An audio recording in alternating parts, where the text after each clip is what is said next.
इधर इंदौर में राजा हत्याकांड में नार्को टेस्ट की मांग की जा रही है और ये मांग की है राजा के भाई विपिन और सचिन ने। आरोपियों का नार्को टेस्ट कराया जाए ताकि सच्चाई सामने आ सके। बयान क्योंकि लगातार आरोपी बदल रहे हैं। सोनम और राज के बयान बदलने पर परिवार को चिंताएं हो रही हैं। साजिश में और भी लोग शामिल हो सकते हैं, ये आशंका है राजा के परिवार को और इसीलिए अब वो चाहते हैं कि मामले में और जांच में तेजी लाई जाए, साथ ही नार्को टेस्ट किया जाए। ये बड़ी खबर है इस वक्त की। राजा हत्याकांड में राजा के ही भाई विपिन और सचिन ये मांग कर रहे हैं कि अब आरोपियों का नार्को टेस्ट होना चाहिए ताकि सच्चाई बाहर आ सके, क्योंकि उनका ये मानना है कि दो लोगों के बस की बात नहीं, सोनम और राज के बस की बात नहीं है कि वो इतने बड़े हत्याकांड को अंजाम दे सके। इसमें और भी लोग शामिल हो सकते हैं। फास्ट ट्रैक कोर्ट में मामला पहुंचना चाहिए ताकि जल्द से जल्द हमारे भाई को न्याय मिल सके।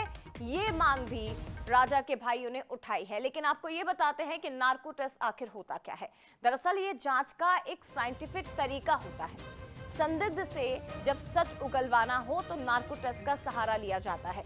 इंसान सोचने की प्रक्रिया को उस समय खत्म हो जाती है, उसकी सोचने समझने की प्रक्रिया। वो झूठ बोल नहीं पाता और सच उसके मुंह से निकलने लगता है। सीरम लगने के बाद शख्स से सवाल किए जाते हैं और ये सब कुछ रिकॉर्ड होता है। उसकी फोटोग्राफी, उसकी वीडियोग्राफी होती है कि आखिर उस आरोपी ने क्या कहा। इंसान को ट्रुथ सीरम दिया जाता है ना, कि सच बोलने का सीरम दिया जाता है।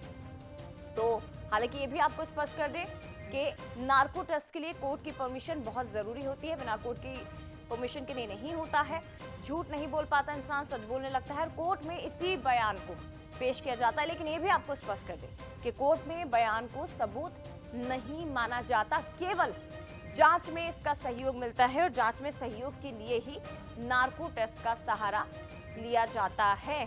लेकिन क्या परिजनों की इस मांग को माना जाएगा, ये देखने वाली बात है। सीधे रुख करते इंदौर का अखिलेश हमारे साथ इस वक्त जुड़ गए हैं। अखिलेश, मामले को फास्ट ट्रैक कोर्ट में ले जाया जाए ताकि जल्द से जल्द हमारे भाई को न्याय मिल सके और नार्को टेस्ट हो आरोपियों का, ये मांग अब राजा के परिवार ने उठाई है। बिल्कुल, सोनम और राज और उसके साथ ही जो 3 आरोपी है वो पुलिस कस्टडी में है और पुलिस उनसे लगातार पूछताछ कर रही है। पूछताछ के दौरान ये पता लगा कि राज और सोनम ने ही मिलकर हत्या की साजिश रची थी, जिसमें विशाल ने उसको घटना को अंजाम दिया। और उसके बाद ये पुलिस अभी तक पता नहीं लगा पाई कि हत्या के पीछे की वजह क्या थी। और इसी बात को जानने के लिए लगातार जो पुलिस है वो सोनम और राज से पूछताछ कर रही है। अलग अलग पूछताछ की जा रही है, लेकिन वो दोनों पुलिस को सहयोग नहीं कर रहे हैं। सोनम को से बातचीत करने के लिए पुलिस ने कई सवालों की ऐसी जो लिस्ट है वो बनाई है, लेकिन उन सवालों का जवाब पुलिस अभी तक नहीं निकाल पाई है। और इसी को लेकर कहीं ना कहीं पर अभी दोनों से अलग अलग पूछताछ की जा रही है, लेकिन दोनों को एक साथ में बिठाकर भी पूछताछ की जाएगी। हत्या की वजह अभी तक नहीं बता पा रहे हैं, हत्या कबूल करना जरूर बता दिया गया है। और इसी को लेकर जो परिवार है वो उन्होंने भी अपनी मांग है वो कर दी है। परिवार ने फास्ट ट्रैक कोर्ट में इस पूरे मामले को ले जाने की बात कही ताकि जल्द से जल्द जो उनका भाई राजा है उसकी हत्या के आरोपियों को सजा दिलाई जा सके। साथ ही नार्को टेस्ट की भी जो बात है वो परिवार की तरफ से कही गई है, क्योंकि जिस प्रकार से जो सोनम है वो पुलिस को बयान